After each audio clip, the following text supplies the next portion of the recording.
Sorry for the delay there, folks. Good evening and welcome to a meeting of the Hunterdon Central Regional High School Board of Education. Please be advised that this and all meetings of the board are open to the public and media, consistent with the Open Public Meetings Act, and an advance notice required therein has been provided. Meeting notice was also posted in the boardroom of the Upper School campus, sent to the Courier News, Star Ledger, Express Times, and the Hunterdon County Democrat, and sent to the clerks of Delaware Township, East Amwell Township, Flemington Borough, Raritan Township, and Reddington Township. The public will have an opportunity to be heard as shown on the agenda. Please stand for a flag salute.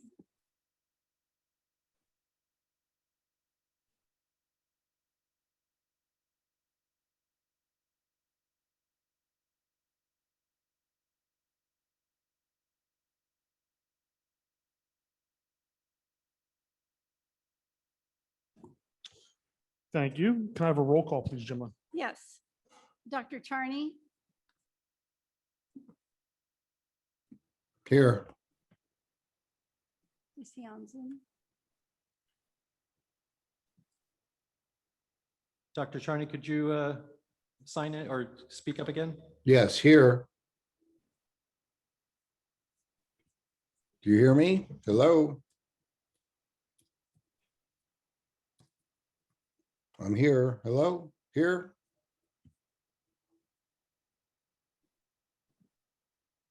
Bear with us, everybody, just some Yeah. technical difficulties. Tim, I'm sorry. I'll do those last, the Zoom people last on everything but roll call.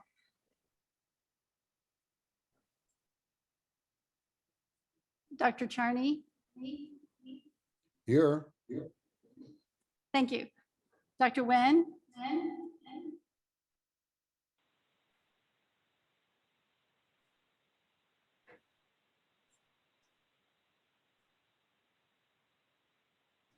One more time, Here. Dr. Wen. Okay. Here. Thank you. Mr. Davidson? Here. Mrs. Hughes? Here. Mrs. Kellogg? Here. Mr. Nickel? Here. Mr. Richard? Here. Mrs. O'Donnell? Here. Mr. Panico? Here. Thank you, Jimla. Can I have a motion to approve the regular minutes of May 17th, 2021, please? So moved. Second. I have a motion of discussion. Is there any, I have a motion and a second. Is there any discussion? Hearing none, can I have a roll call vote, please? Mr. Davidson? Here. Excuse me, yes. Mrs. Hughes? Yes. Mrs. Kellogg? Yes. Mr. Nickel? Yes. Mr. Richard? Yes. Mrs. O'Donnell? Yes. Mr. Panico? Yes. Dr. Charney? Yes. Dr. Wen?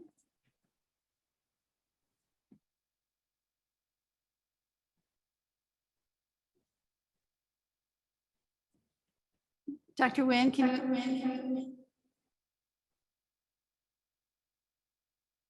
Yes. Yes. Thank you. Motion carries. Thank you. Now it's time for the superintendent's report. So Dr. Moore, I'll turn it over to you. Thank you, Mr. Panico. So a few items tonight, and we have some students here that we want to offer some congratulations and recognition to as well. And a few other things to talk about for already as we start to plan for next school year. I want to start though with the most pressing thing, and that is that graduation is tomorrow, and it wouldn't be this school year without some complications. And at this point, our weather folks are most concerned about the late morning through the afternoon period as far as rain is concerned. So in order to get ahead of that forecast, we've moved the start time for graduation up to 9:30 from 10 a.m.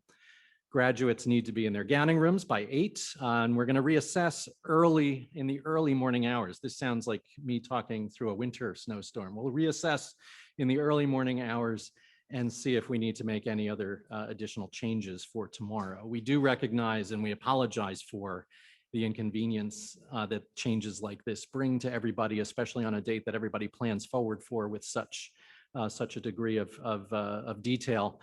I have to note, though, that we are locked into tomorrow. The many preparations that we have to do on our end for a large ceremony like this, from staffing and security to photographers and more, just can't be moved to a different day. And we do also want to prioritize having an outdoor ceremony tomorrow to give all of our graduates everything that they deserve in a great big pomp and circumstance kind of ceremony tomorrow. So we will play around with the forecast and see where we land. But as of right now, we're starting at 9:30 a.m. instead of at 10 a.m. as a way to hopefully get ahead of the forecast. My second item for tonight, I'm going to turn it over to Mr. Brandt, Mr. Spencer here in a moment, but my report tonight includes our usual monthly list, our students of the month, and I congratulate each of those students for that distinction. Tonight, though, I wanted to offer an additional opportunity to celebrate some of our students, and I asked Mr. Brandt and Mr. Spencer to help with that. And the work of our extracurriculars office under these two gentlemen is always extremely important in a normal year, but it played a critical role in keeping students connected to their school this year in particular. And so in addition to Mr. Spencer in that office as the supervisor, we also have two clerical assistants, Ms. Michelle Bracco and Ms. Kathy O'Neill, who are both indispensable in this work this year and always. That office also includes all of our coaches and all of our club advisors, too numerous to list here, unfortunately, but they have all done an incredible job this year keeping our students engaged in school during a year in which that was sometimes challenging. And despite those challenges, our students still excelled in their clubs and their sports, and I'm incredibly thankful that they had the opportunity to participate in those activities this year. Mr. Brandt, Mr. Spencer, why don't you come on up to the podium and we'll get this underway.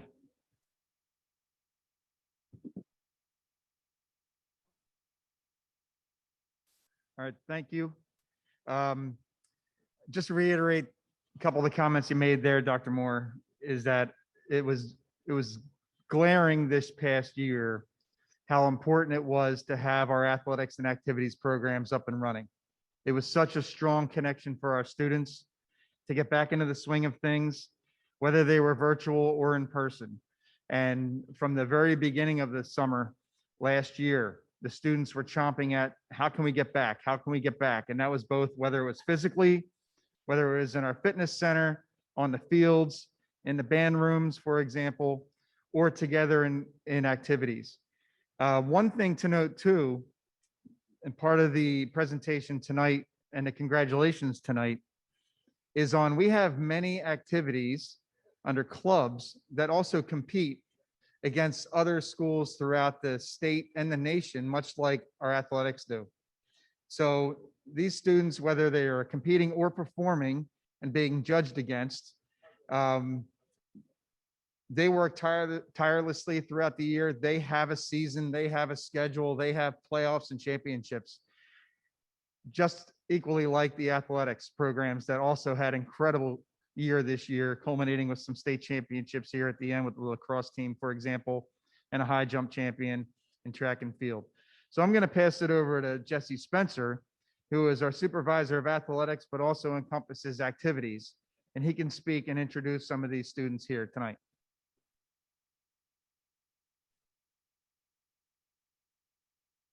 Thank you very much, and I appreciate you giving us a few minutes and the opportunity just to recognize some of our students and some of the things that we were able to accomplish over the course of this year. And as challenging as it was, and the things that our students had to endure to be able to either continue with athletics or clubs or activities, or our band, musicals, our speech and debate, Model UN, I could go on, but there's just so many things that they were able to stay involved with. And, a lot of them had some outstanding accomplishments this year. And so I just enjoy the opportunity that we'll be able to recognize some of them. So I have a little bit of a list, but we'll go through it as quickly as possible. But, our first is Matt Woodward. Just come up. And Matt was in Speech and Theater Association's New Jersey Competition Governor's Award, and he won a first place in the musical Solo, and he was also one of our leads in the musical this year. So Matt, congratulations. Thank you. Matt, did Matt do our Edelweiss? Yes. That was amazing. That's it. It was amazing. Yes, yes. So next is Delana Wallace. And she has earned the first team All-State in dance. So Delana Wallace. And also along with her, don't believe she was able to make it, but Olivia Stillwagon was also a all-state dance. Sarah Fargella, and she is in our chorale program, and she has won the Vocal Leadership Award.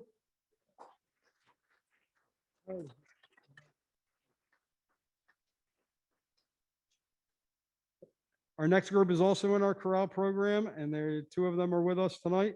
Jennifer Barnicle and Julia Wagner. And they have won the Director's Award for chorale. Congratulations.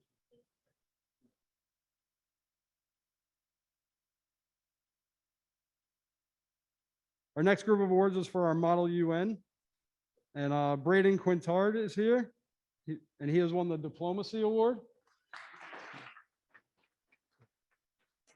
Just stay right there. Yep. And Braden has actually also won 2 awards in our speech and debate. And he has won first place in our public forum, the William Tennant Invitational. And he also won first place in public forum at the AFL tournament. So congratulations.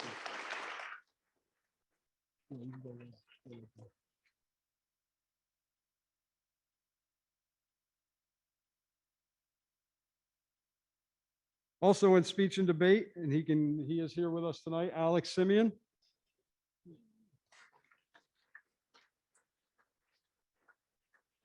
Congratulations. And he has also won first place in the Varsity Public Forum William Tennant Invitational, as well as the Public Forum AFL tournament. Congratulations.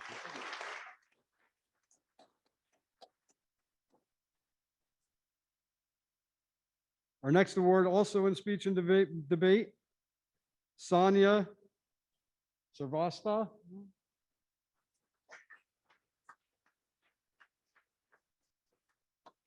And she has, stay right there. This is a big one. This is a good one.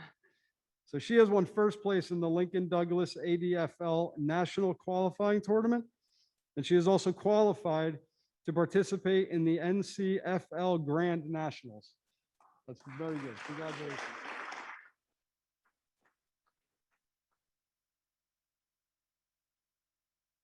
Okay, our next group of stars, I would like to bring them forward, and I'm also going to introduce Mrs. Zimmerbaum and Miss Craig, who are our advisors for our esports program. And I just want them to give you a little bit of an understanding. Is just so you have a little bit of an idea, right before the pandemic in the fall, we had a student come to us for a new club. And Ms. Zimmerbaum met with us on several occasions, and this was a big push towards an esports club. And we both at the time had no idea what that was going to involve or what we were getting into. But it has been and turned out to be a fantastic program for our students. And in a very short amount of time, we have gone to a very successful place. And I just wanted to give her the opportunity just to introduce her group and our Overwatch team, who has won the Garden State Esports Championship. So I want.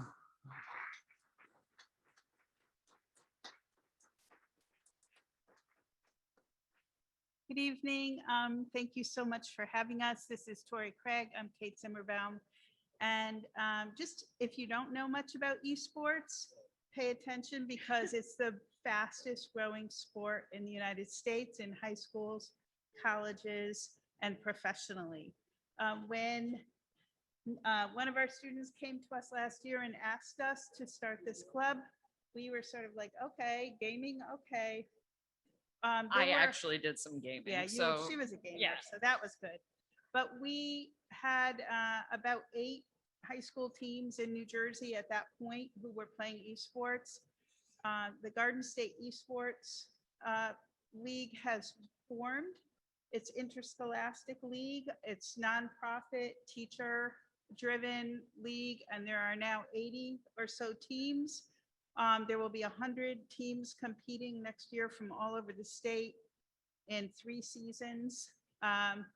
And we just, that number 80 is a big one in my mind, because our first meeting, when we asked anyone who was interested in playing esports, 80 students came to the meeting. So it's a fantastic inclusive activity.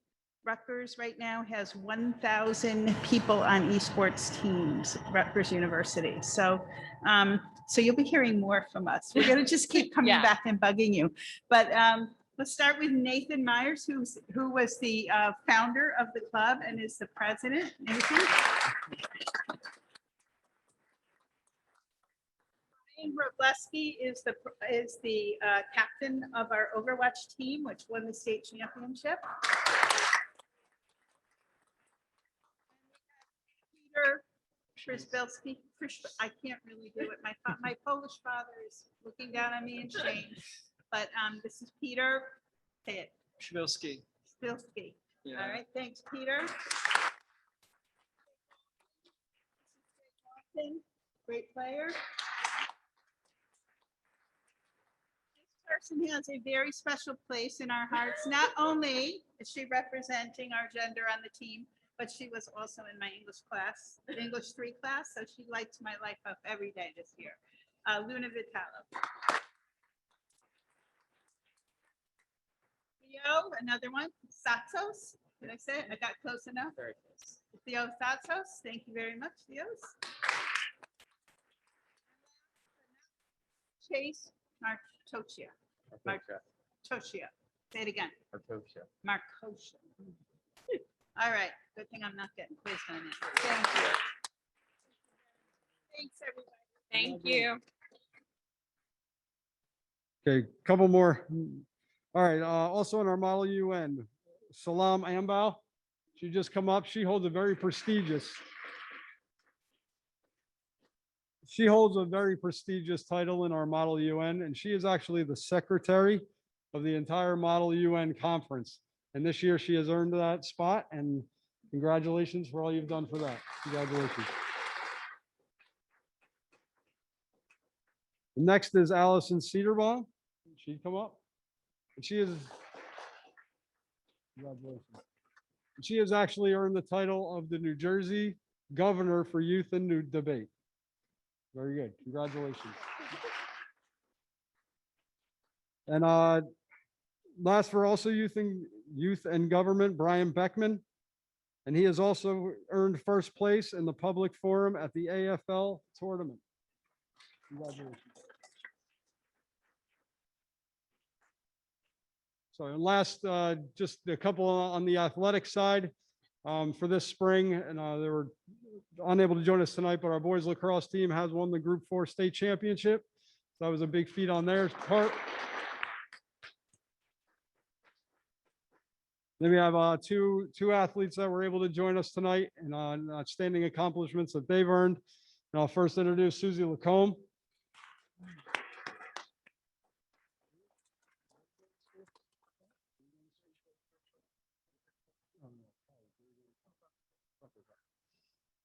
Susie Lacombe has won the Group 4 state championship in the high jump. She would also place second in the Group 4 state championship in the pole vault.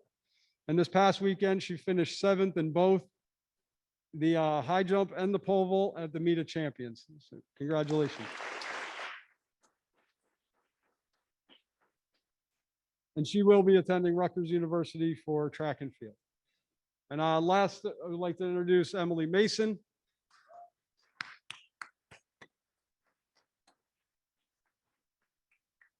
So Emily Mason has been an athlete on our soccer team. And last year, when we went through the pandemic, we were notified at the end of the year right around this time, that she had won the New Jersey Gatorade Player of the Year.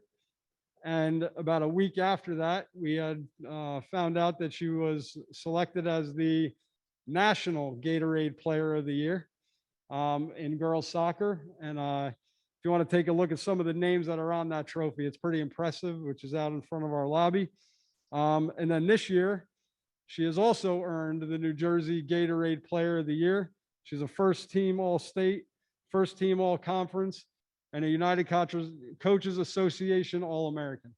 So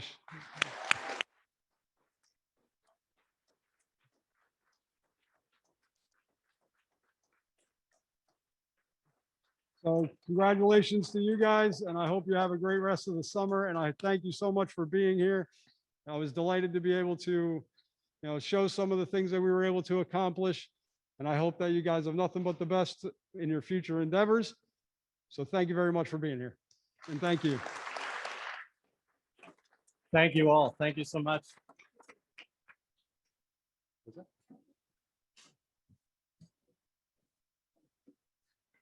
So thank you, everybody. We again wanted to take that opportunity as sort of a note for us all, realizing this year what we already knew, but which really proved itself beyond our expectations, how important our activities, our clubs, and our athletics were to our students this year. It was just it was incredible, and it was good for all of us. Kept our campus alive and kept our students able to be together and participate when they weren't always able to be in school together. So thank you all. I do have a couple more items to go through here, and I'm going to need Mr. Brandt again up next. Twice each year, we have to report on discipline and other incidents that meet certain school safety criteria under the state.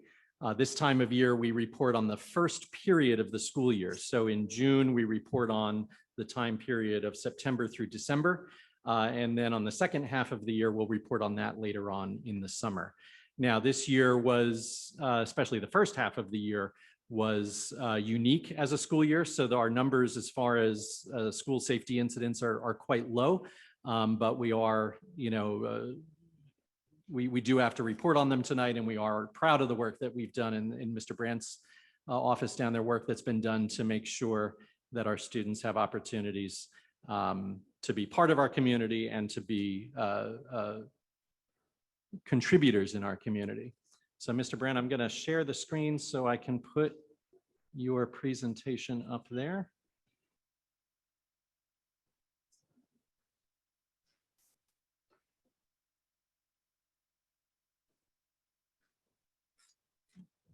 Mr. Brandt, go ahead. All set. All right, Yeah. thank you very much. So the student safety data systems, as you can see there, it's cut off a little bit, but the period that we're reporting right now is from July 1st, 2020 through Thanks. December 31st, as the middle of this past school year. I'm going to just review briefly first what gets reported, and then as far as some of the data that we have, and then some of the outcomes and also preventative measures that we have here in school. So the student safety data systems is basically a clearinghouse where there are specific items and incidences that we need to report. Those reports go from the principal's office to the superintendent here, also to the county superintendent, and then semi-annually reported to the state. So incidents that occur on school grounds that fall under this category that are required to be reported are any type of violence, vandalism, weapons offenses, and substance offenses.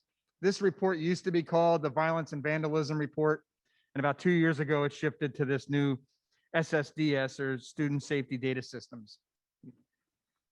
We also have to report incidents that occur on or off grounds, depending on and if they're determined to be linked to any type of school functions, or have an impact in school.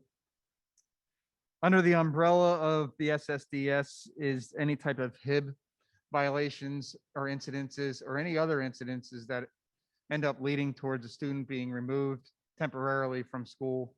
We also need to report each year the type of HIB trainings that we have for our staff, and also any type of HIB programs that we have for our students.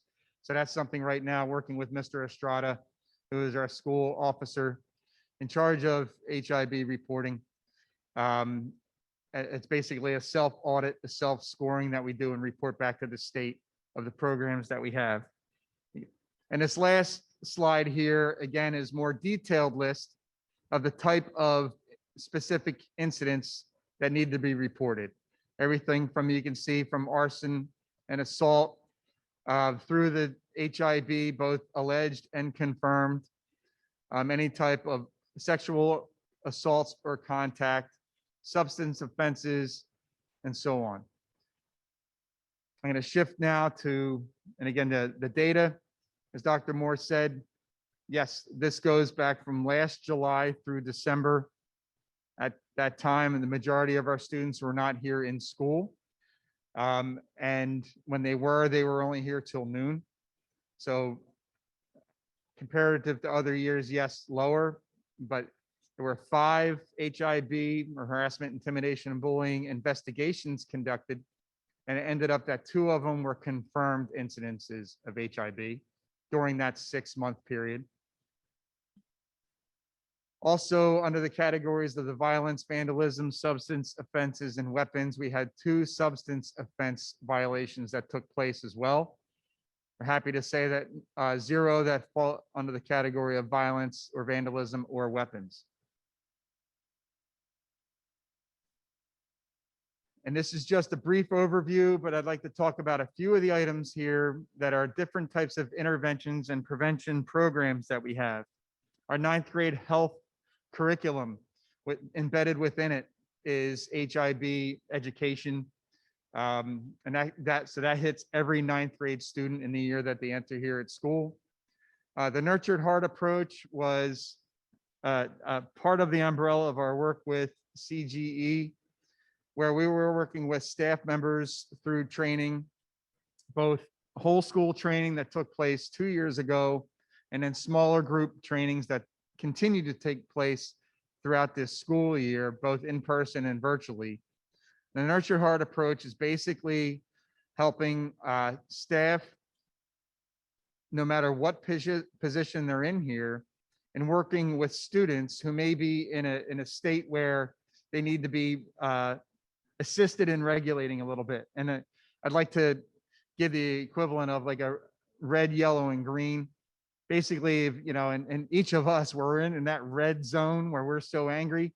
That's not the right moment there to also then say, okay, let me teach you about it at the time. People aren't in the position to really learn about how to work on their behaviors when they're in that red zone. So how do you get them into the yellow zone so that you can work with them in a more effective manner? And then same thing if they're in yellow, how do you get them into the green zone? So that's the Nurtured Heart approach. Sources of Strength is a program that we initiated this past year as well, which is basically a student-driven program where students, and we have over 50 students involved from all grade levels, and that's going to continue to grow exponentially each over the next 2 years, where the students then lead programs to help each other as peers. Unified Sports, we dined together. I wanted to make a mention in there about that was a successful program over the years from the Red Devil Ambassadors during unit lunch, where they identified students who were possibly sitting alone periodically.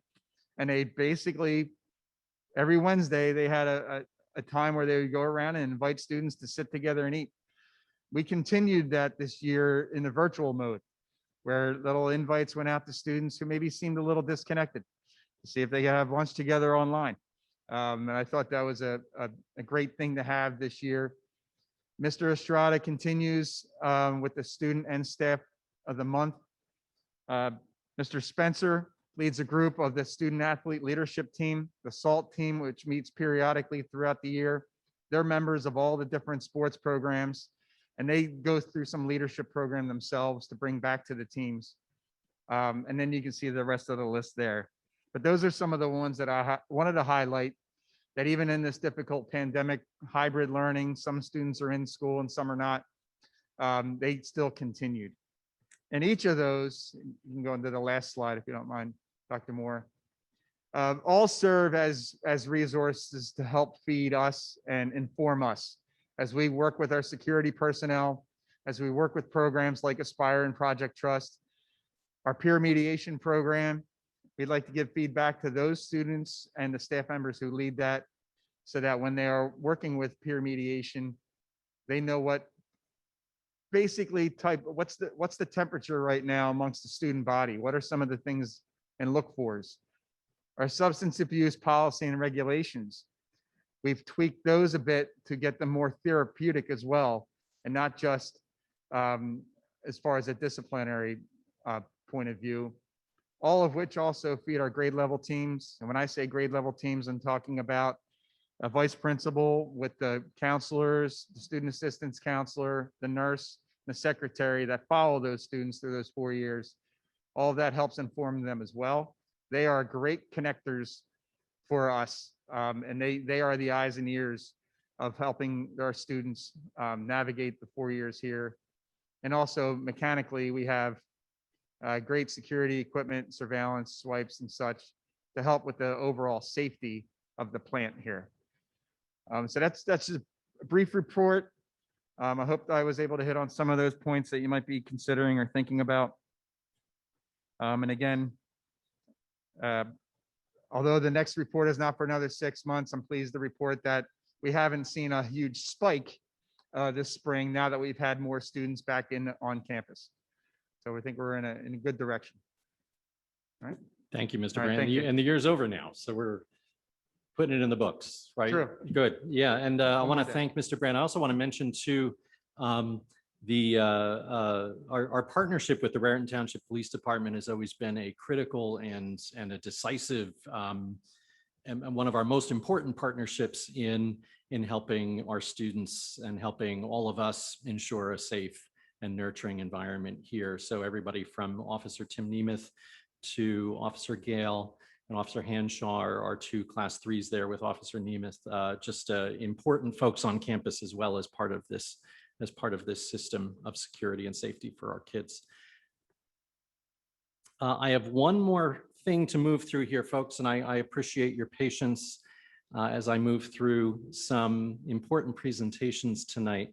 Our next and our last presentation is some information on our planning for next school year. And it's actually still a little bit early for that, but as a requirement for accepting some federal money, which is on the agenda for authorization tonight, we need to begin talking about some plans for next school year.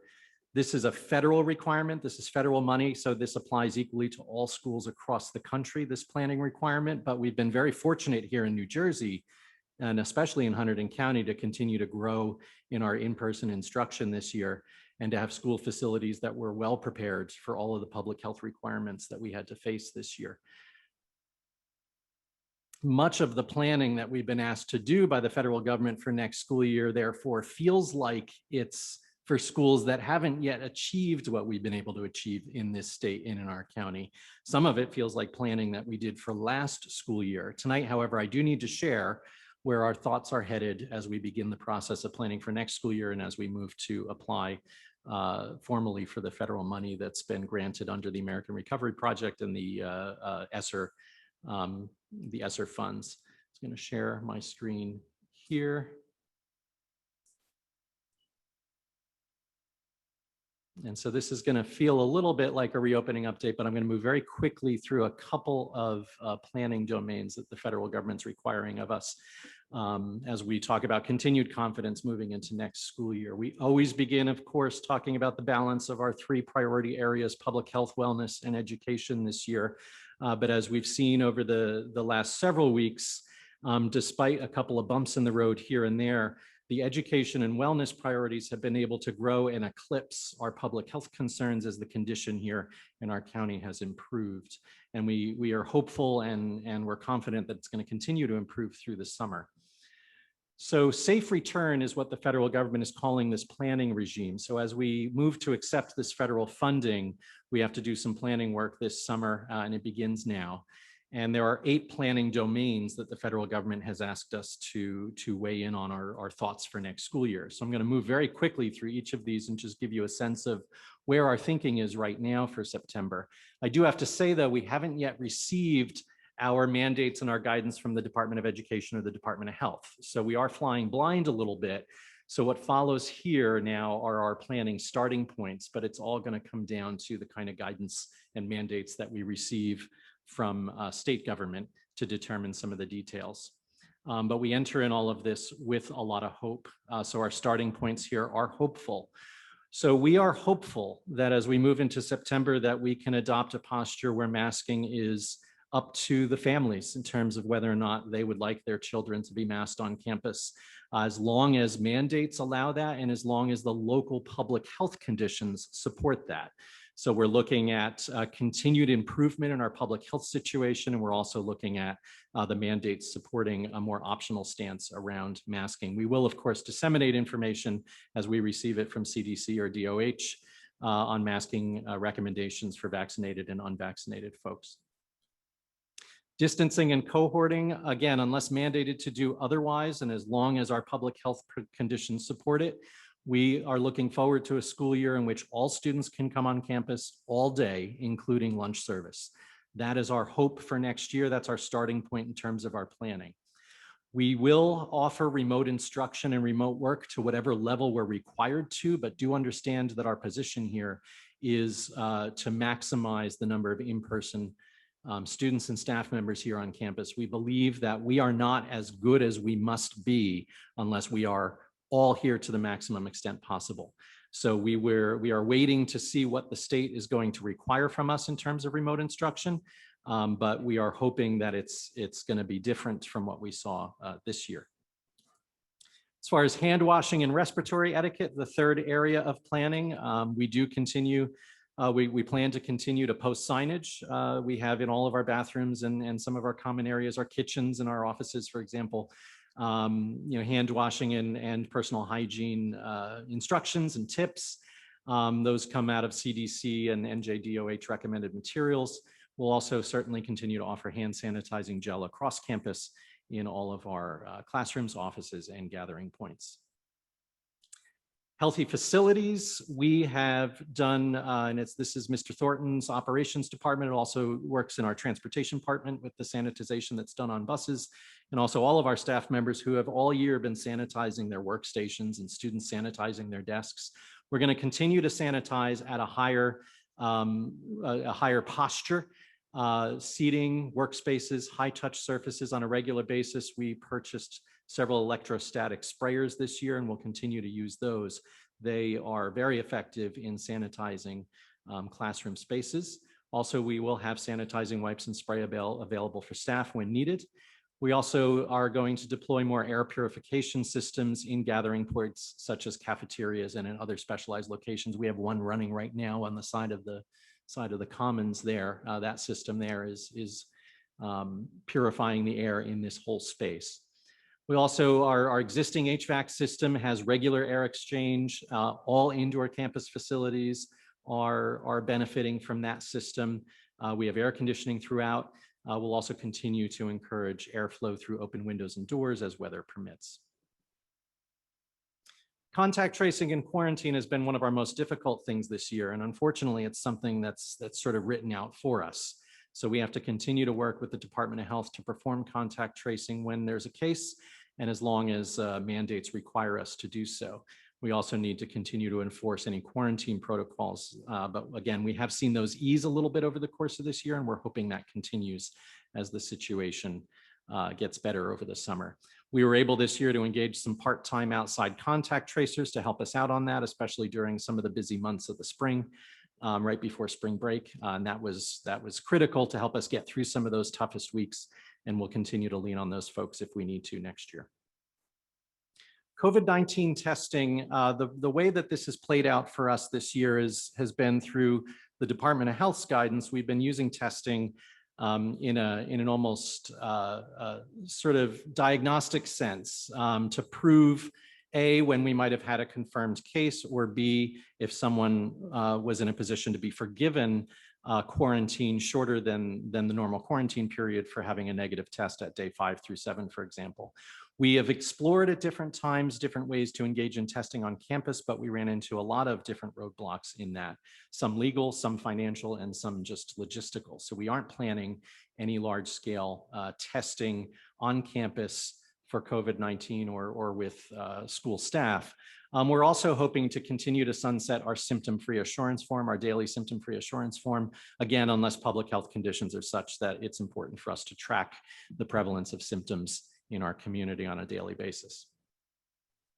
Vaccination will continue to work with our public health providers and partners.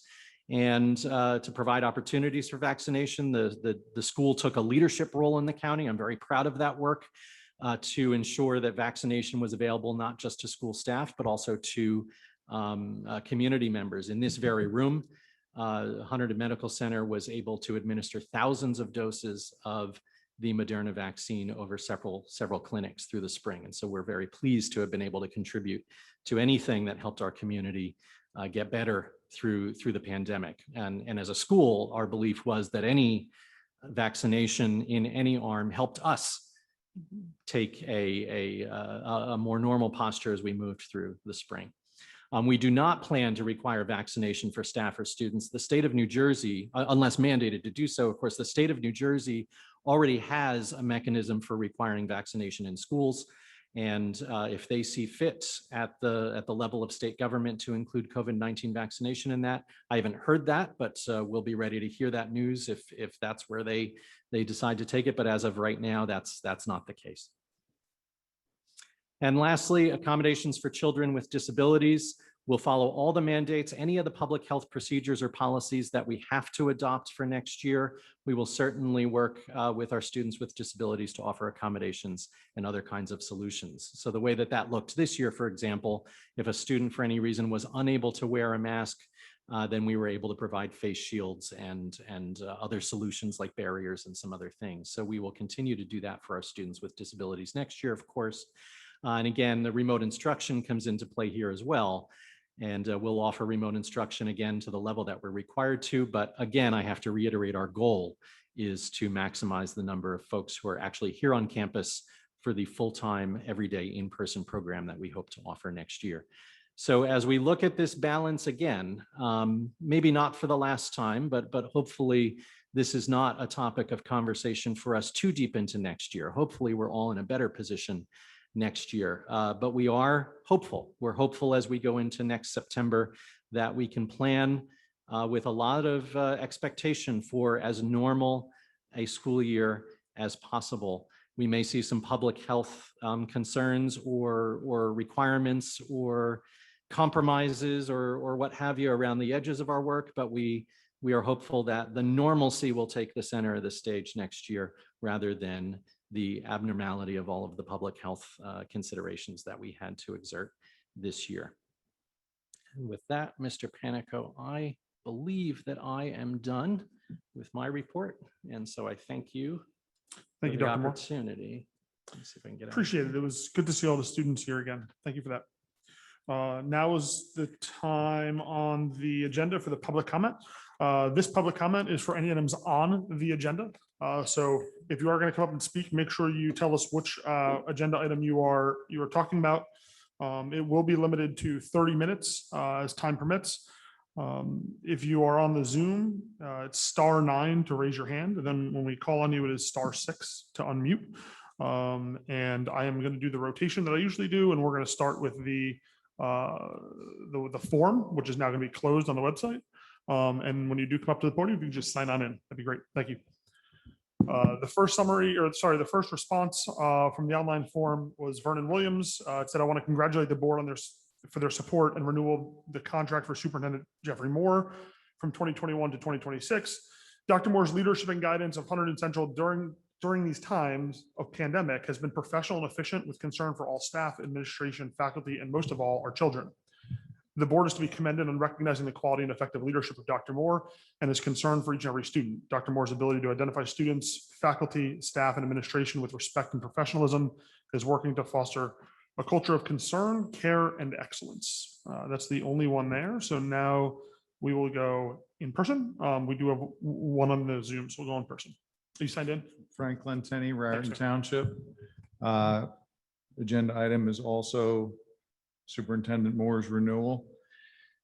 Mr. Moore's tenure has been marked by a number of things.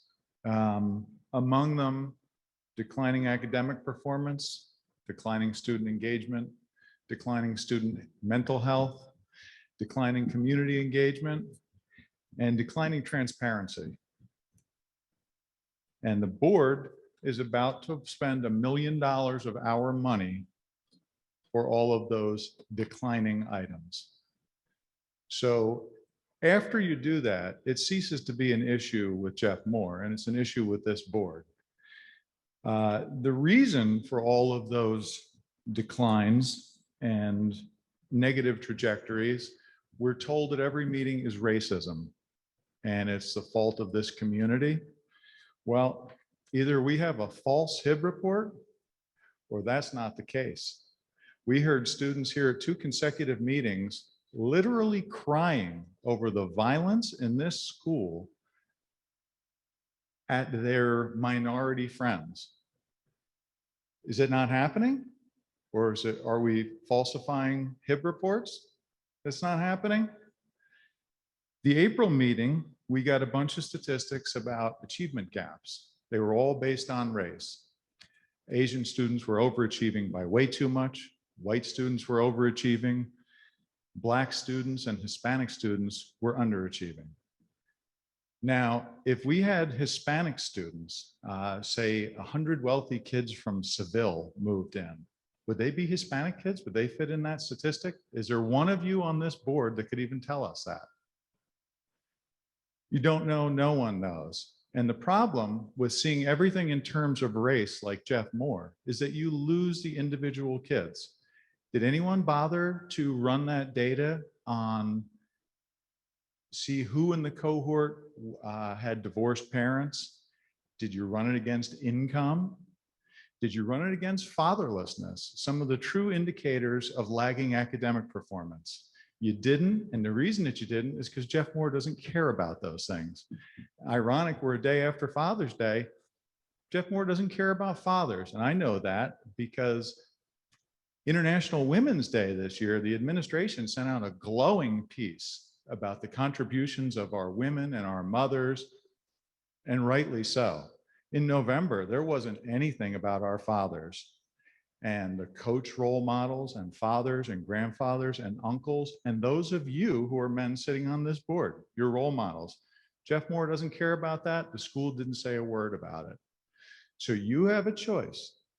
You're going to spend $1 million of our money to get less, or you can say, you know what, we made a mistake and we'll go back to doing things the way we used to, with community engagement, with neighbors helping neighbors, with finding out if maybe the Hispanic kids underachieving is because their parents are working 2 jobs till midnight every night to pay for the ridiculous property taxes, paying for your anti-racism training, which we still don't know what it cost and we still don't know what it was, because this board has obfuscated every time they've been asked. So the training still isn't available. We don't know what we paid for it. So maybe people are staying up late at night working to pay for all of the ridiculous things that this board is paying for. And maybe we should be finding out if there's more to the statistics than we think. And maybe the white kids that are overachieving are overachieving by the lower income, solid families, and they're underachieving in the wealthiest families where both parents have doctorates. But we'll never find that out if we look at everything in terms of race like Jeff Moore does. So this board has a decision to make, and after tonight, it becomes your problem. Thank you.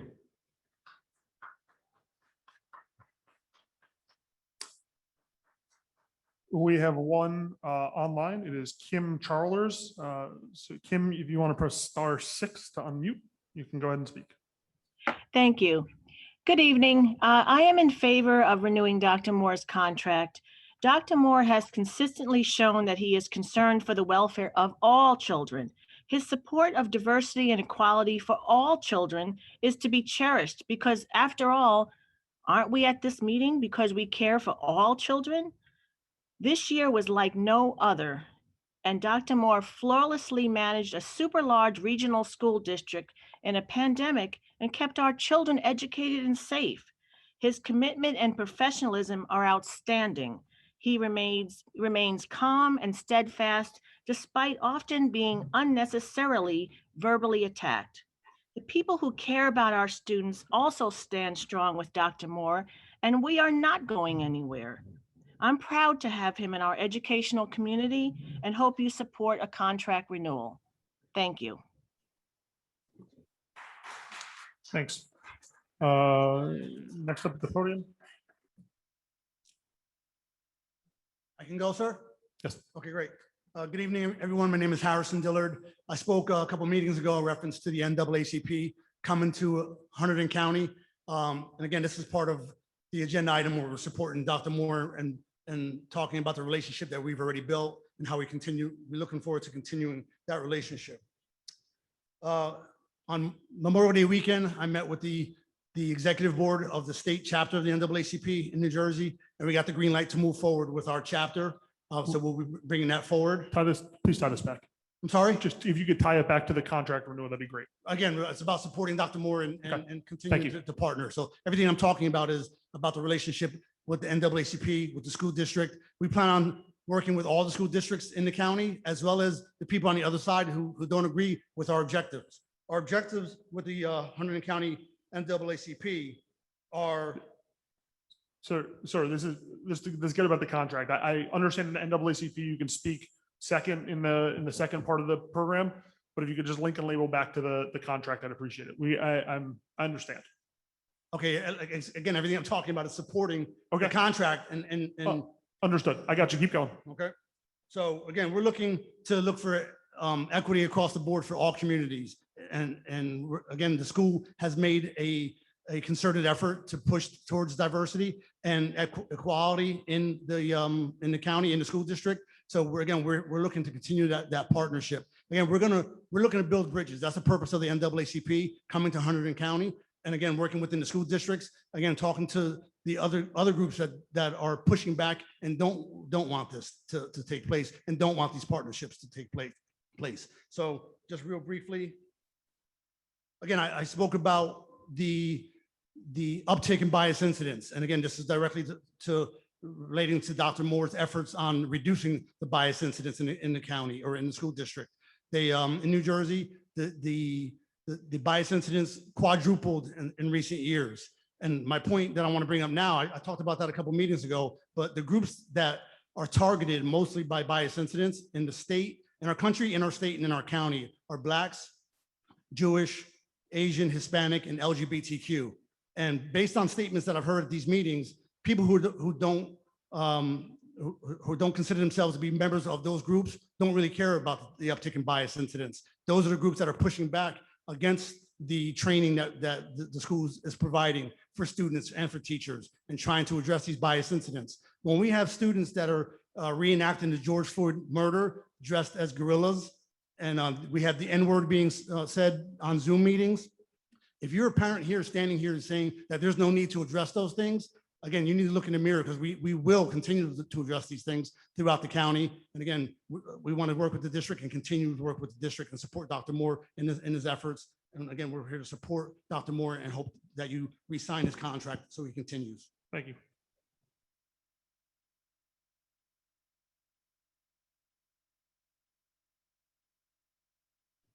How you doing? This is my name is Mark Moulton, Hunterdon County.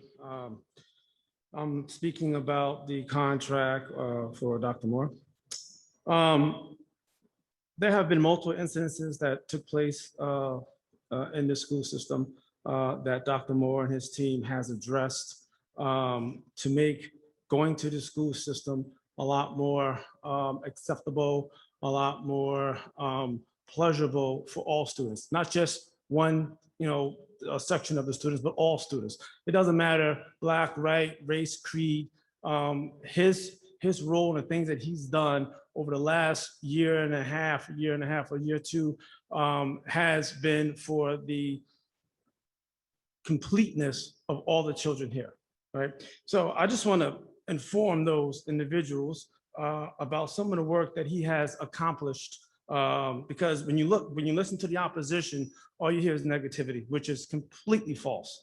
So I want to set the record straight, right? So since Dr. Moore and his team has taken over, the school itself has addressed racism in full. This is the first time it's ever happened, right? That the school actually took a stand against racism. Never happened before. Because of him and his team, he has accomplished that. In addition to that, it's the first time ever that the school system has sent out a wide communication denouncing racism and racial activities and racial slurs to kids who come to school that deal with it on a regular basis, day in, day out, right? Dr. Moore and his team took a stand against that. That's another accomplishment. In addition to that, there's been a disciplinary policies that's now been put in place in the school system to address kids who walk down the halls and say racial slurs to other kids. And now there's a disciplinary act policies that are in place to prevent that from happening. Again, it's the first time this ever happened in the school system. Dr. Moore and his team have put that together and made that happen. In addition to that, kids of all color, all race, now has organizations that they can now attend. Right. And, talk about policies and talk about procedures and talk about, racial things that are bothering them or impacting their lives here in the school system. You have BSU, Black Student Union. That's the organization that was created under his watch. Also, you have Latinx and Solar. Those are other organizations that are now under his watch. This is the first time this has happened in the school system. The first time. Right. And, prior to Dr. Moore and his team, it was just one vanilla way of doing things. Now you have a multi-race of students that are coming to the school and enjoying the school systems now. This is all under his watch.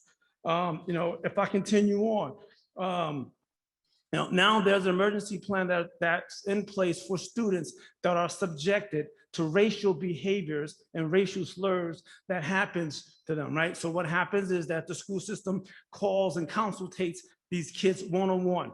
Prior to this, a kid walk through the hall, a kid could either go to the bathroom, he sees racial slurs on the wall that's written about him or her, or kids walking on the playground and other kids are using the N-words on a regular basis, right? Now, when things like this happen, kids are now being, comfort and addressed and consultated around these issues. Prior to Dr. Moore and his team come into play, this has never happened. Kids go home and now they're dealing with their parents, trying to explain to their parents, why are they being called the N-word? Or why are they being called a negative Hispanic word, right? Now the kids are getting help here at the school system. Again, this is all done through Dr. Moore and his team addressing racism in the school.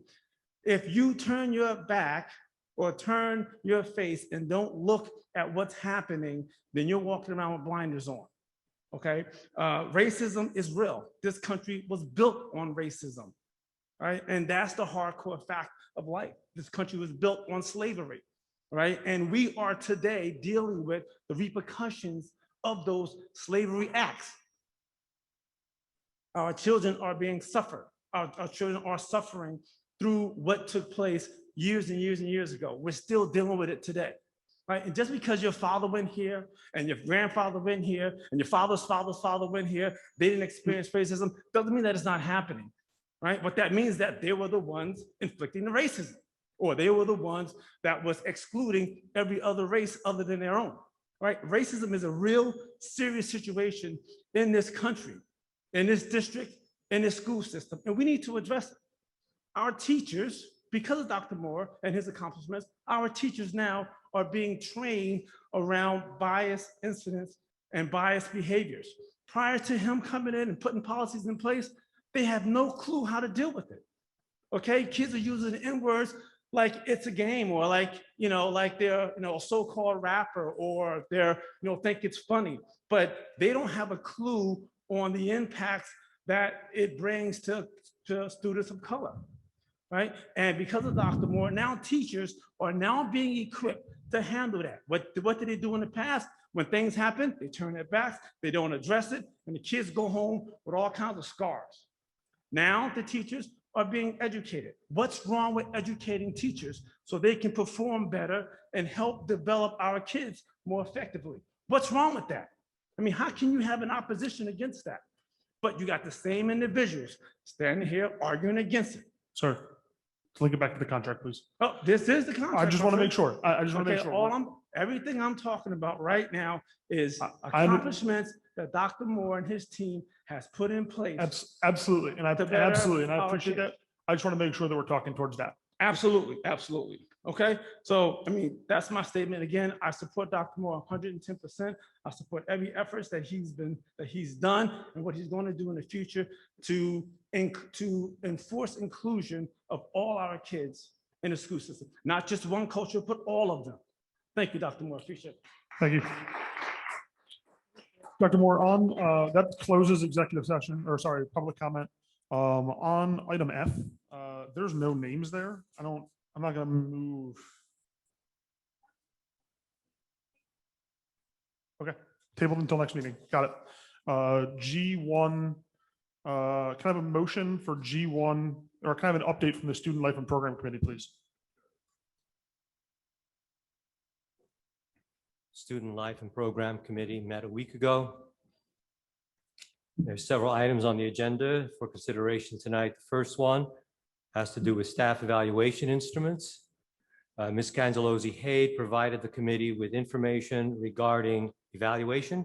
The district must approve its evaluation instruments every year. The district is working on modifying current teaching practice instruments to streamline the instrument's components and to more closely align with the district's goals and strategic priorities. This work has been done through the Curriculum and Instruction Office, through both the District Evaluation Advisory Committee, DEAC, and the School Improvement Plan. The second item is it's also part of the teacher instrument modification. Third item is the Rider University Hunterdon Central High School Tomorrow's Teachers Program. Ms. Cangellosi-Hayde informed the committee that this articulation agreement was a renewal of a current agreement. Students who enroll in Hunterdon Central's Introduction to Education class are eligible to enroll in Rider University's course and earn 3 credits. Next, we have foreign exchange students. We have one coming in from Spain and another one from France. We're very excited about these students coming to Hunterdon Central next year, and hopefully things will be normal enough where this can actually take place. Next item is the overnight field trip. Mr. Brandt provided the committee with information about the proposed dance team trip. This is an annual trip that enables the team to work on their choreography prior to the competition. All costs are covered by the dance team. Next, we have New Student Activities Club. Mr. Brandt provided the committee with information about the proposed new student activity. This is a Family, Career, and Community Leaders of America, FCCLA. It's a national career and technical student organizations for young men and women in family and consumer sciences education in public and private schools through grade 12. Students in this program will be able to engage in both state and national level competitions.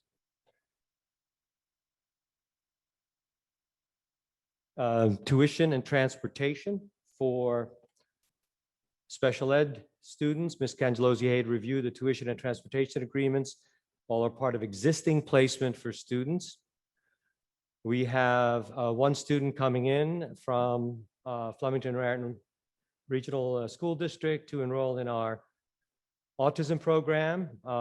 Tuition is paid for by the sending district. And the same thing is true for the ELL student that's coming from North Hunterdon. And with that, I would like to move G1 through 9 for approval tonight. Second. I have a motion and a second. Is there any discussion? Hearing none, can I have a roll call vote, please? Mr. Davidson? Yes. Sorry, I'm in the wrong place. Mrs. Hughes? Yes. Mrs. Kellogg? Yes. Mr. Nichol? Yes. Mr. Richard? Yes. Mrs. O'Donnell? Yes. Mr. Panico? Yes. Dr. Charney? Yes.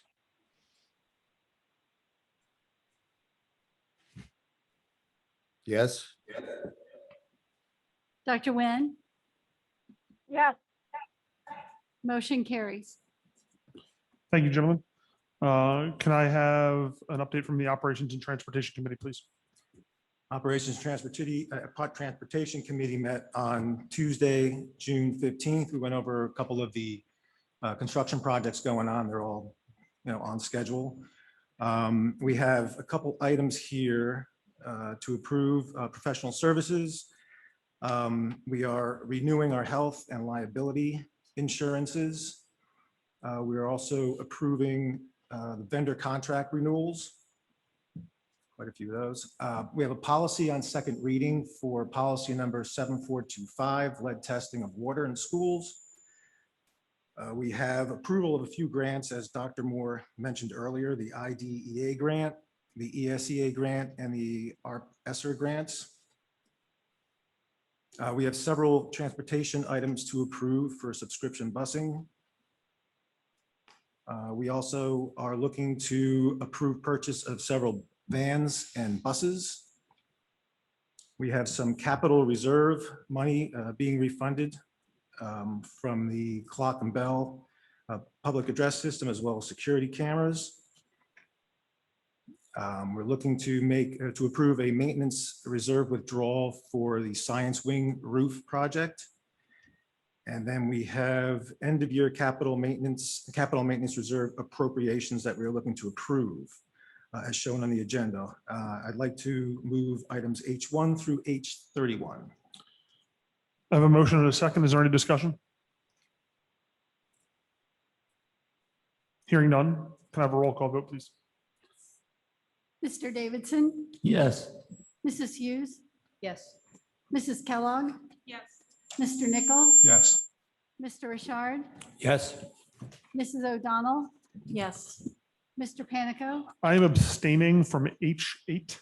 That is the number after 7 and before 9, H8, but I'm voting yes to the rest of them.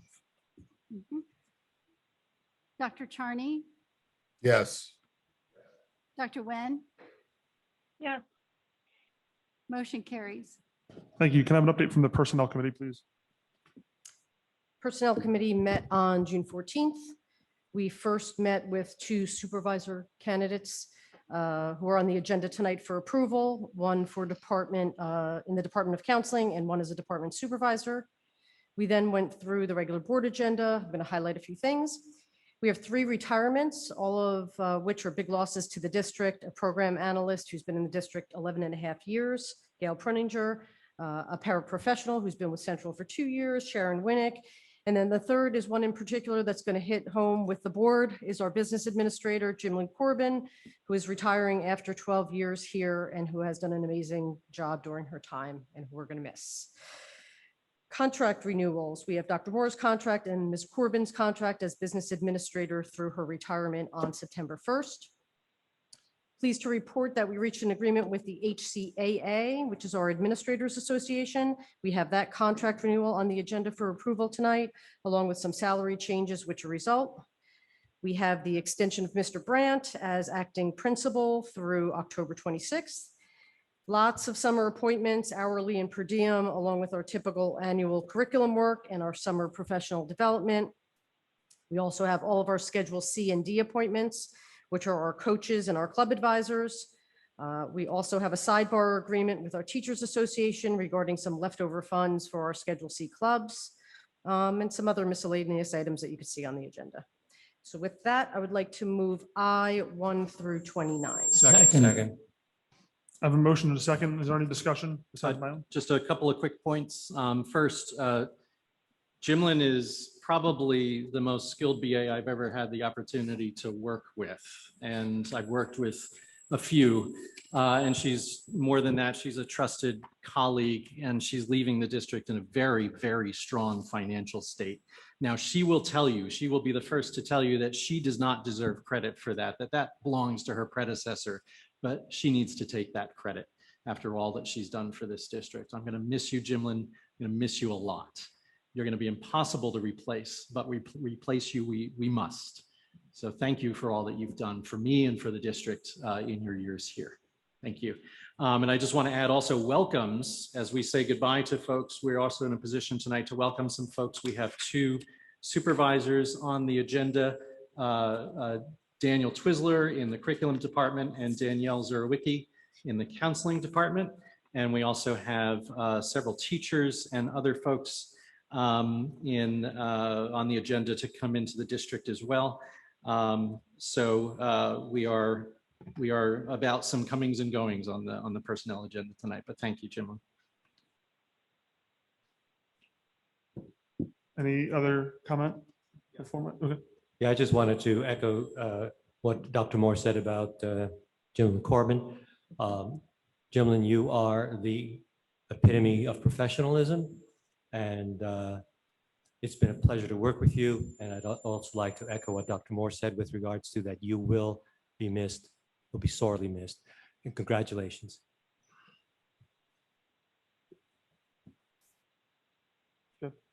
I would also like to add my feelings about Gentleman to you guys, because she has been outstanding. I have come from other districts with other BAs who have been excellent. And I can only tell you that in the short time that I've known her, what, about 1.5 years or 2 years, she has just been an example of the best that a BA and board secretary can be. And yes, we will miss her sorely, but life marches on, and we will deal with it. And we hope that she has a wonderful retirement. And thank you again for what you've done.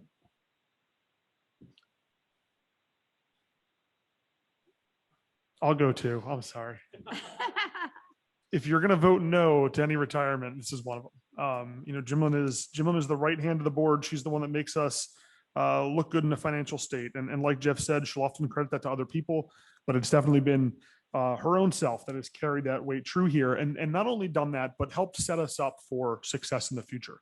Jimlyn has, I've seen BAs, not only on boards that I've served, but on boards across the state, prioritize money and prioritize funds in a way that didn't have human consideration. And I've watched Jimlyn excellently navigate those waters to not only consider the fiscal aspects, but also the human aspects of many of the things that we do here.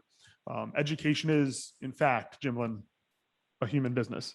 So I've watched that happen. And I'll give you a really good example of that. And oftentimes we have to look at our health provider benefits here as the board. It's one of the things that we do to be fiscally responsible to our community. And we did that this summer. And this summer was a tough time to do that. But we were able to save money for the district while keeping continuity across plans, even during a pandemic. And that's Jimlyn's excellent work on balancing the cost benefit, understanding where the human value comes in, and really prioritizing in the right way what we expect from this district. So Jimlyn, thanks. I do also want to touch very quickly on the superintendent's contract. So that is up for renewal. It is not without note. It is something big.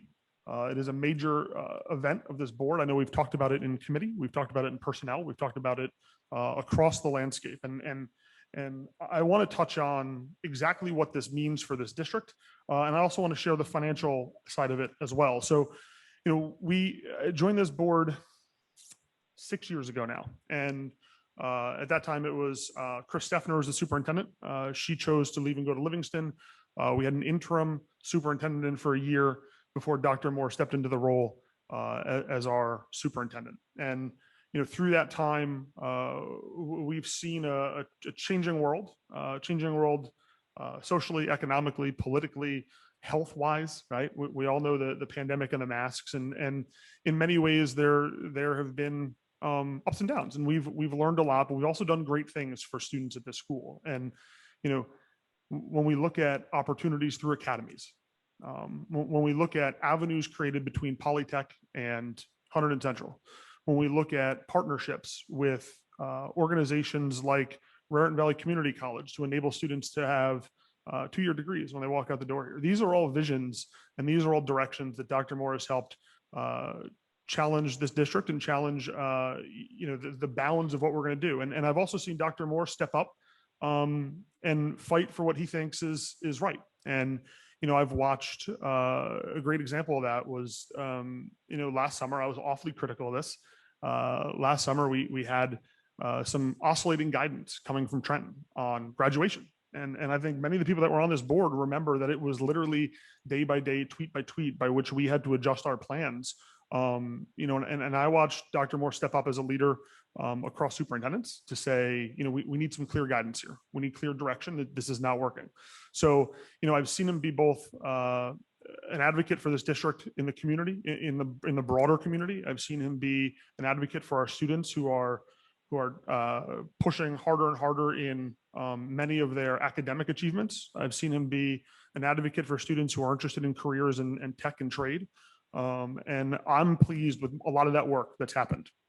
So with that, I wanted to discuss with the board the opportunity to renew the contract. We, as a board, started talking about it through evaluations and all the mechanisms which we do. And we're pleased to come up with a contract that is aggressive from the board's perspective in keeping costs down and also making sure that we have talent throughout the district. And one of the things that I want to highlight here, Dr. Moore, if you can go to the next slide, under the current contract, base salary and bonus is set by the state of New Jersey. It is dictated by enrollment. So the base salary of $174,689 plus a 14.99% bonus, I think maybe 15% of $26,186 brings a total pay of $200,875. The new contract that we're offering is $195,874 with a very important 2% increase each year. And I say that 2% increase is really important because it keeps our costs down as we continue to grow. We've seen other contracts be ratified very recently in this school above 2%. And a lot of you know that the tax levy cap is 2%. So any percentage over 2 takes away from students, takes away from programming here. So I'm pleased that that's at 2%. So if you look this year to next year, it's a reduction in potential pay of just over $5,000.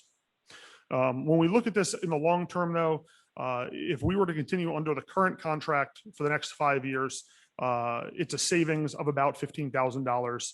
Or sorry, it's only about $15,000 more than what the current contract would be. When we look outside at our neighboring districts, we see costs that are inflated well above that. And I'll be honest with you and tell you that the reason why it took this long to get this contract on the table is not any negotiation that happened between us, but because of escalations through the Department of Education. So every contract has to be seen and approved by the county superintendent in Hunterdon County. That's Juan Torres. It's fair to say there was a lot of back and forth over the comparability of this contract to the ones you see on this screen right here. So I'm pleased at the position that we're in. I think this is a strong contract. It's responsible to the budget. It's responsible to the staff and students. And I'm recommending it to the board. Thank you for showing that, Dr. Moore. Any further comments from the board? Hearing none. Oh, yeah. Yeah, I just want to add, I joined the board coming up on 3 years ago, and I've just continually been impressed by your priorities, Dr. Moore. They've been all the things that I've hoped for our students, focusing more on student wellness, on inclusion, on really making it a safe space for every student. And there's a lot of work to do, but I couldn't be more grateful that Dr. Moore is here to oversee and manage that work. So I'm happy to be moving forward with this.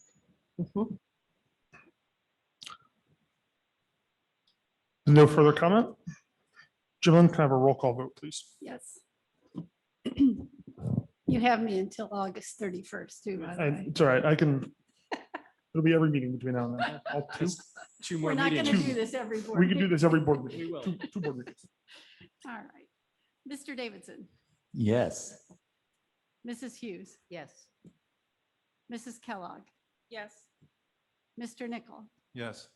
Mr. Richard, Yes. Mrs. O'Donnell, Yes. Mr. Panica. Yes. Dr. Charney, Yes. Dr. Nguyen. Yes. Motion carries. Thank you, Jillian. Now's the time for additional business or board comments. Yes, I just want to give a few updates from our committee. Good. Is there a way to make the mic stay on? You just gotta hold it. That's Oh. those are, I'm sorry. It's okay.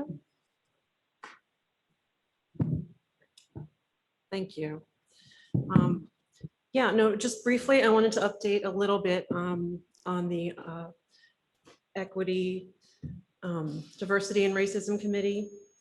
Firstly, I wanted to just acknowledge, in the work that we're doing, I wouldn't want to miss an opportunity to acknowledge and celebrate Pride Month as we work to make this school a place where anyone in the Hunterdon Central community that is also a member of the LGBTQ+ community feels important and safe and welcome, because that should already be in place, but it's not always. So I just wanted to acknowledge Pride Month, and this past Saturday,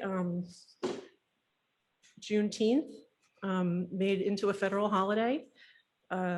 Important to acknowledge and to understand and to learn more about our history and where we've been and where we're going.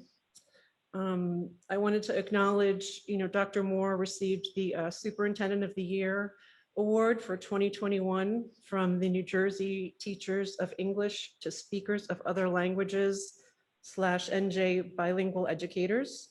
And in the work we're doing, that's definitely a bonus. So congratulations, Dr. Moore. Also, there's now a page on the website, which is great. On the Hunterdon Central website, there's a whole page that outlines the work the committee's done so far, the findings, the report that Dr. Moore gave, a lot of important data and numbers there, and recommendations for the work that we have to do going forward. Also on there is the video of Dr. Edmonds' presentation, which is really helpful because these conversations have gotten very passionate, to say the least. And I think it's helpful for everyone to be able to see that video so we can work from a place of what is actually said in there. And we can talk about how people feel in response to it, but we can discern between how it makes someone feel and what it actually says. So if you haven't and you want to, feel free to take a look. And yeah, I just wanted to touch base on those things. And it's really important. Our children are watching, and these conversations that we have with the community at these meetings, they're important, and we don't have to agree. We absolutely don't have to. It's better sometimes if we don't, but we always want to be respectful of each other because all of us deserve respect and dignity. So I hope we can keep talking, and I hope we can do it from that place. And that's all I have. Thank you. Additional business and board comments from my end. I know that we had some questions about the training as well as the cost of the training. Training is posted on the website, so the recorded sessions that we have are there. Cost of the training, I addressed the member of the public who asked for it last time, albeit late. Ms. Brito, if you're here or listening, I know we played phone tag for quite some time. Cost of the training is $3,975. That's it. Total finate, done. With no further board comment, now is the time on the agenda for public comment for any items on or off the agenda. As I do with all of these board comments, I will start with the form, then we'll rotate through in person and go remote. If you are remote, remember it's *9 to raise your hand, *6 to unmute, and we will be limiting to 30 minutes. And each speaker we ask to keep to 3 minutes. The first public comment is Karen Buys. It says, I am writing to express my support for the anti-bias training for the Hunterdon Central community. My two kids both attended Hunterdon Central, and both of them had friends who are Black and or people of color. These students, without exception, could and did relate many instances of microaggressions on a near daily basis, as well as some macroaggressions. One of these students, after leaving the school, published a scathing article detailing the racism she experienced at Hunterdon Central. The issue, in many cases, was not blatant racism by teachers, staff, or fellow students. It was the unthinking ignorance of just what was being said or taught. White people need not to be afraid of anti-bias training, nor should we see it as an indicator that we are terrible people. We should instead welcome it as an opportunity to learn, to be a better person. It is particularly needful in places where adults interact on a daily basis with students. It is imperative that teachers and staff be given the tools which to teach and help all students, including those whose background is different from the teacher. We should be striving to meet those American ideals of equity and justice for all, not just for some. I, as a former parent, teacher, friend, and citizen, would welcome education that would help me understand the inequities and injustices within the systems in our country so that I can be a better friend and a better citizen and help our country work towards realizing our ideals. So that is the form. So we will turn it over. If you're in person, please just sign in, state your name, and go ahead. Melissa Gardner Flemington. I just want to make things very clear. We all want our kids to be comfortable, okay? We want equality for our children. So my question is this to all of you. Is it okay to tell my children that they are racist? I'd love for somebody to answer that question. Are my kids racist? According to this training, they are racist. They are white supremacist with white privilege. I am here to tell you, for all of you who think you know what this training is about, you need to do your research, okay? My kids are not racist. They're not white supremacists, and they do not have white privilege. I'm tired of this being turned around to make us look like we don't care. I care. I care about all kids. I care about all races. So we need to stop this. You're not telling my kids come fall that they are racist based on the color of their skin. You're not going to tell my kids on some power wheel that they are less than or that they are more than someone else. You don't know my kid. You're not telling them anything. And I will pull my kid out of that class if you try to. Moving on from there. If we are all paying attention, there is outrage and backlash all across this country regarding anti-racist training, which we know is critical race theory. I want to know what Hunterdon Central is going to do about this. Are you actually going to attempt to continue with this racist anti-American rhetoric? I said it before, and I will say it again, my children will not be taught to hate this country. They will not be taught to hate the color of their skin or anybody's skin color. If we continue down this path, we are literally putting our country in jeopardy. These kids are going to hate each other. They're going to hate this country. And what good does this do for anyone? It does nothing but cause division. So if you think this anti-racist training is something to be proud of, it is not. If you think this is good, you need to do your research. You need to watch the videos. You need to read the pamphlets, and you need to understand what this is about. This isn't about us treating each other equally. That would be wonderful. It's about telling my kids, because they have white skin, that they need to be uncomfortable. No, they don't. No, they don't. They don't need to be comfortable. I don't need to be uncomfortable. This is garbage. And I can't even believe that this is a conversation today.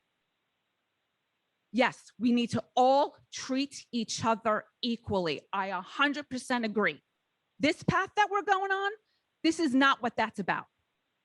And I will continue. This is all rooted and being forced upon our children based off a false, ugly narrative that all cops are bad, according to the trainer that is training our staff. In 2020, deadly violence and crime has risen drastically with over 19,000 murders, the highest death toll in over 20 years. Since the genius idea of defunding the police began, homicide is up 800% in Portland, 113% in Minnesota, 132% in Oakland, 38% in Pennsylvania, 50% in Austin, and I can go on. There are 850,000 police officers in this nation who leave their house every day not knowing if they will return to their families at night. Yet there are parts of society who are attempting to demonize all of them for the negative actions of 0.01%.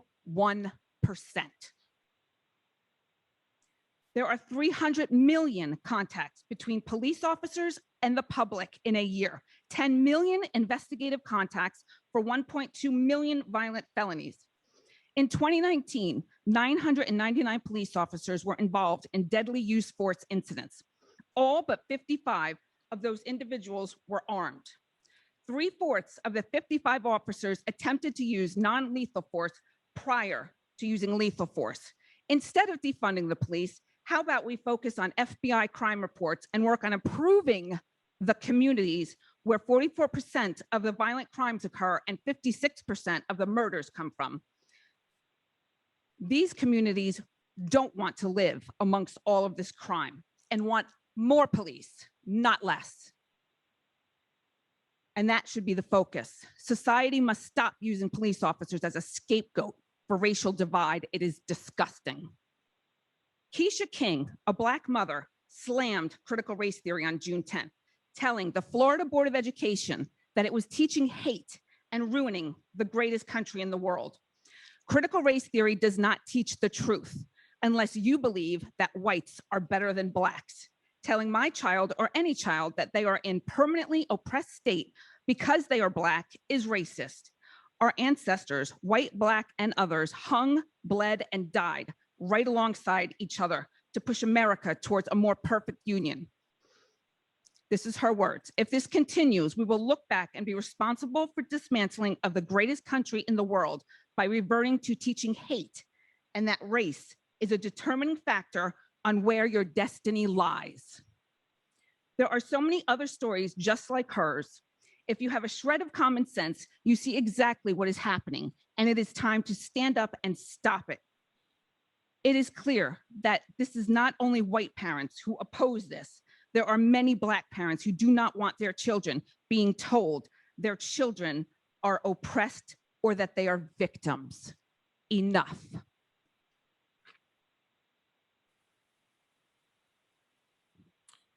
Thank you. We do have one hand raised in the Zoom meeting. So if your phone number ends with 0079, please press *6 to unmute. Yeah, and tell us your name too, please. John Denlinger. Can you hear Can me? you say that again, John? John Denlinger. Thank you. Can you hear? Yes, sir. Go ahead. Okay, thank you. Those that are opposed to the recent trainings that have been conducted here and around the country are not in favor of racism. They are very respectful of the views of others. The opposition to these trainings is rooted in well-documented evidence that these trainings are founded in Marxism, which is totally racist. Recently, at a school board meeting in Loudoun County, Virginia, a Chinese immigrant spoke about the similarities between what our schools are currently teaching and what the communists were up to in China before they took control of that country. This immigrant escaped China and came to America not because it is a racist country, but because it is a country where people can be free from government oppression that dictates how to think and what to say.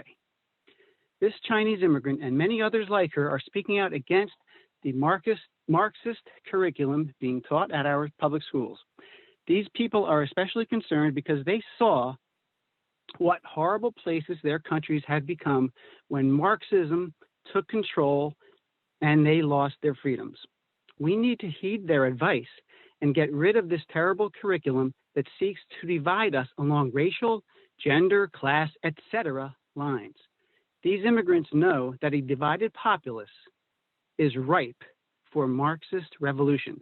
If Marxism takes over, the only winners are the few powerful at the top. Everyone else, including those that think America needs to be totally transformed, will be used to further the agenda of those in power. And that agenda is nothing but evil. It would be far better to teach a truthful account of America's founding, including the missteps along the way, in order to fully understand where we have come from and where we should be going.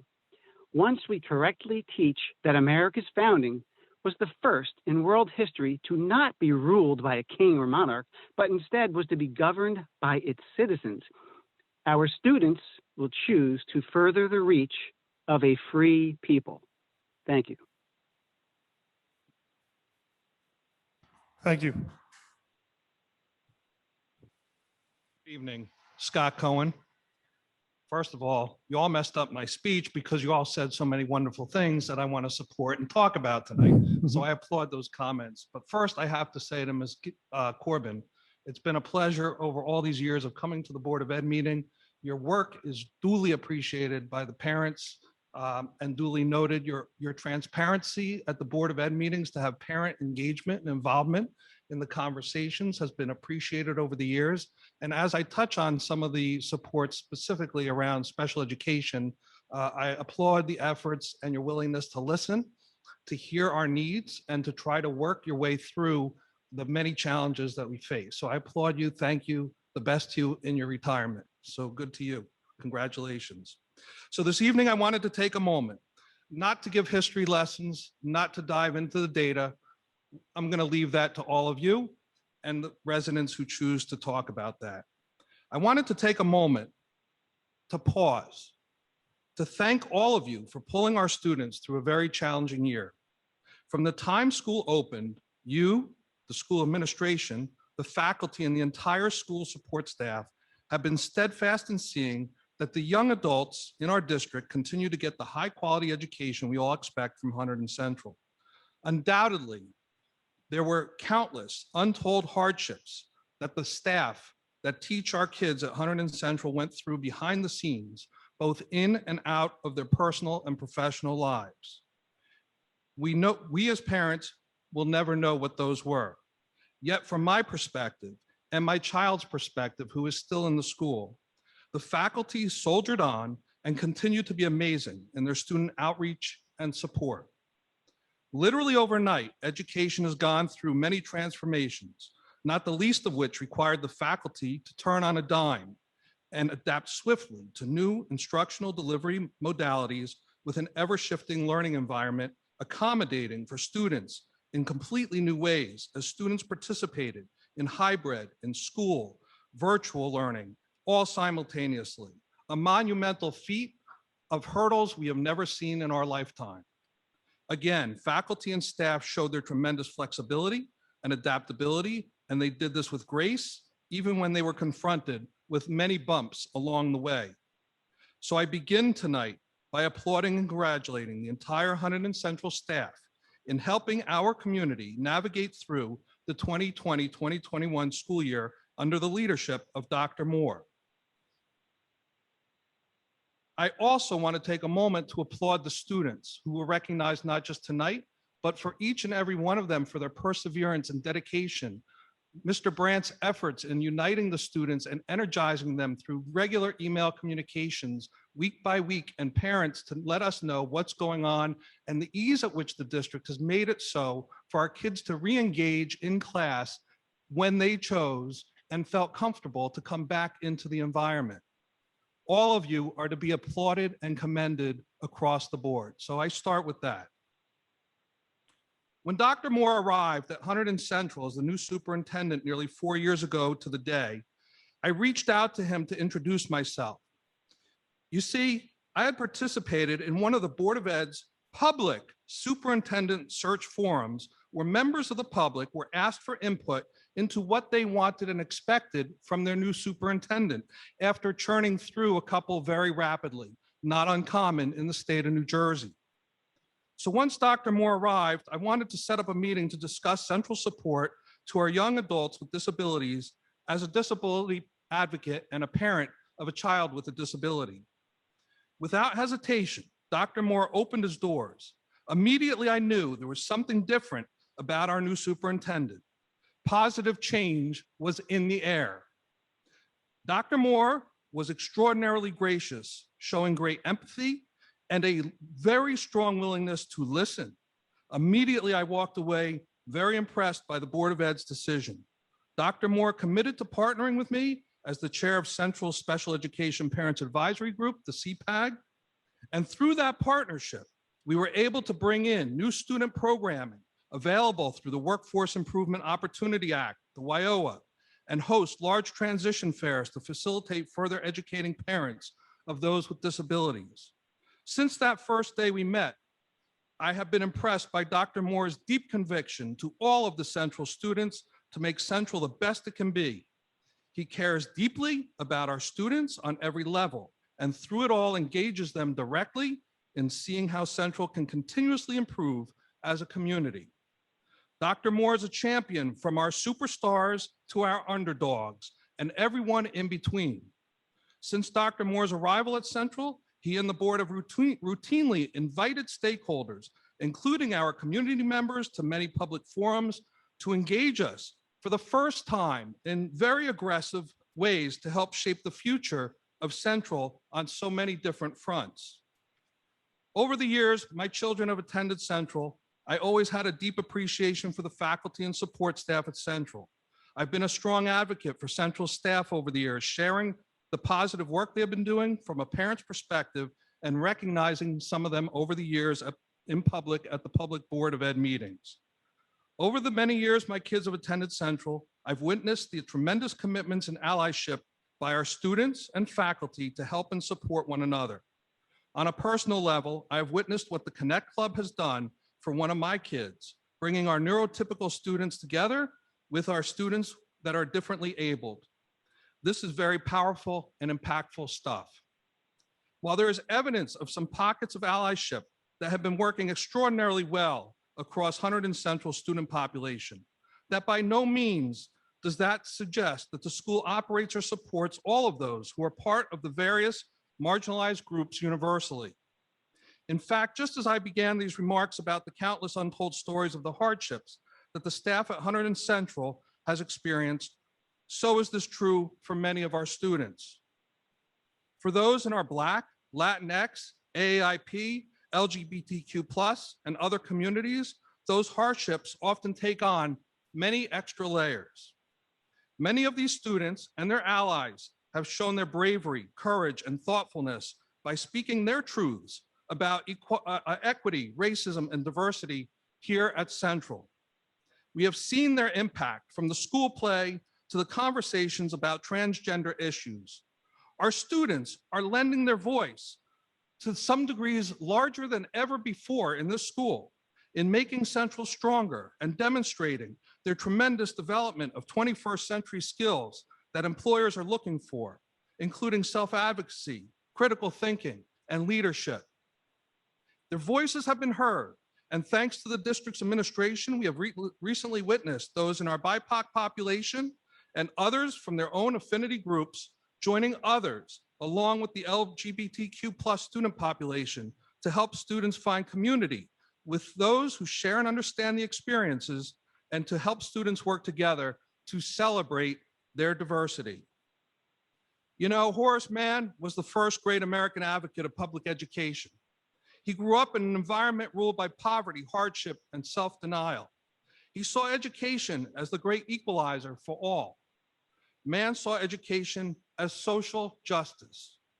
We have seen these through the manifestations right here at Central, in large part due to the commitment of Dr. Moore and this very Board of Ed to the hard but necessary work around equity, racism, and diversity. It is the Board of Ed and Superintendent that need to continually look at policy, practices, processes, and procedures for the district, including things, as Mr. Brandt suggested, nurtured heart. It could be things like cultural competency. It could be things like growth mindset. There are many areas that we want to focus on to develop the minds of our kids and help them and our teachers and support staff. Mr. It's for everybody. A couple minutes over 3 minutes, so if you could just tight up. Okay, Thank you, sure. sir. I applaud Dr. Moore for his work at tackling and addressing the inequalities and the achievement gaps, disciplinary actions, and more. For the past many Board of Ed meetings, I have listened to many community members speak out on both sides of this issue, particularly as it relates to the PD training. Some have suggested the district has created a problem where none has existed. For those, I just simply say, listen to the student testimonials. They have been brilliant coming here speaking about the challenges that they are facing. The school serves the children. It is about the children, and they have spoken, and we have heard them, and we want to include them. I'm here as a parent tonight. I don't work for the district. While I can't comment on the PD itself or the views or perspectives that teachers may or may not have on the content covered, it is clear from our students, both from the BIPOC and non-BIPOC communities, that these areas of focus need to be integrated into the fabric of what Central is all about, which is building on our existing strengths, and to be a supportive, cohesive family. If we do see education as Mann suggested, the great equalizer, then we must understand that we all have a responsibility to help each other by listening to one another, to be better and support the hard but necessary work that's underway. That is how we grow. That is how we learn. That is how we show and demonstrate modeling, and how we continuously improve and build a stronger sense of community. No PD is perfect, far from it. There can be fits and starts, bumps and bruises. The work can be complicated and messy at many times. I just simply implore the Board of Ed and Superintendent to continue to commit spending the energy in the retooling they have set out to do to support the faculty as they need. We have some excellent staff at Hunterdon Central, but, and I do mean but, I also implore the Board of Ed, the administration and staff to continue to listen to the students' voices, their lived experiences, and that you continue the district's work in the areas of equity, racism, and diversity. I ask that you press on and not get deterred from this work. We want all of our students to feel that Central is inclusive, that they are an important, integral part of the school's fabric, that they can thrive here, and Central can fulfill its mission of being an innovative educational community dedicated to the intellectual, social, and emotional safety and growth for all of our students. Thank you, Mr. Cohen. Thank you. Appreciate you.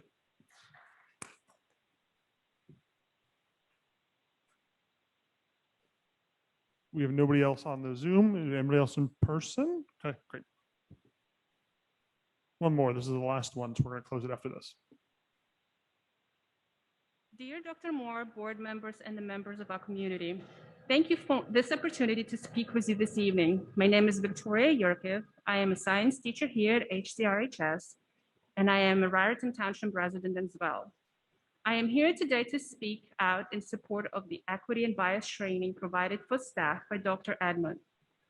Over the past few board meetings, a lot of people have spoken about why these training sessions are needed in our community. So I would like to share the perspective of an adult who has encountered a lot of innocent but insulting comments in the community, including from some of my colleagues. So I'm here to emphasize the importance of a proper, thorough training like the one provided by Dr. Moore or anyone else.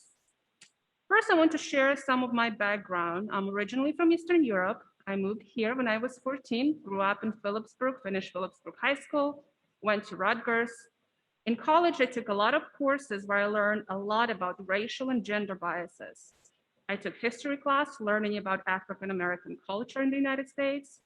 Moreover, I traveled all over the world, lived and studied abroad. With all of these experiences, I thought I was pretty well aware and educated about racial issues in our country. So on a scale of 1 to 10, I thought I was a solid 8. After the training with Dr. Edmund, I realized that my number was closer to 4 or even 3. All the trainings I previously attended were these fluffy professional developments that repeated things I already knew rather than go deep into the core of issues that cause systematic racial issues. I learned so much about how seemingly innocent comments spoken by me can hurt a student and even cause deep trauma to some of them. It reminded me of how many times people would make ignorant, uneducated comments about my ethnic background.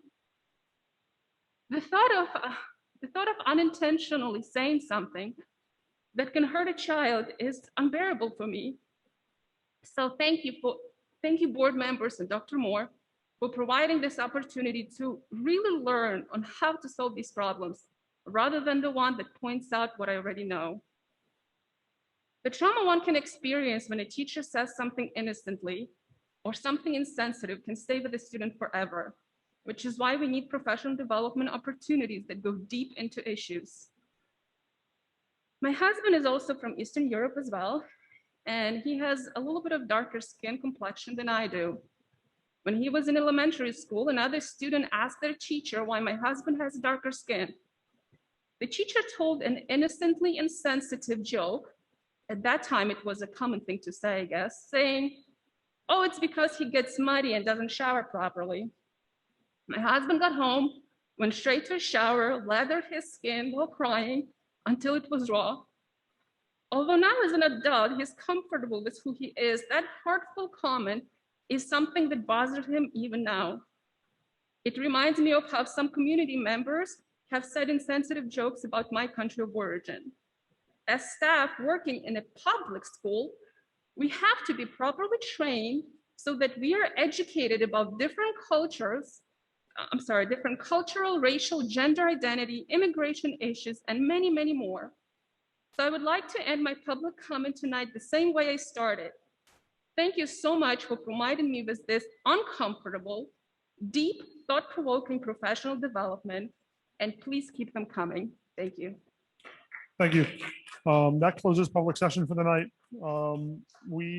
I do have one thing to say, and that was just that, it's within the past year that we begin to ramp up our school resource officer and the programs that we have here. So Hunterdon Central is committed to that program and making sure that we have strong relationships between our law enforcement and our students. So we are going to move executive session to a email update. So no need for executive session this evening. So can I have a motion to adjourn, please? So moved. I have a motion, a second. All in favor? Aye. Thanks. Have a good night, everybody.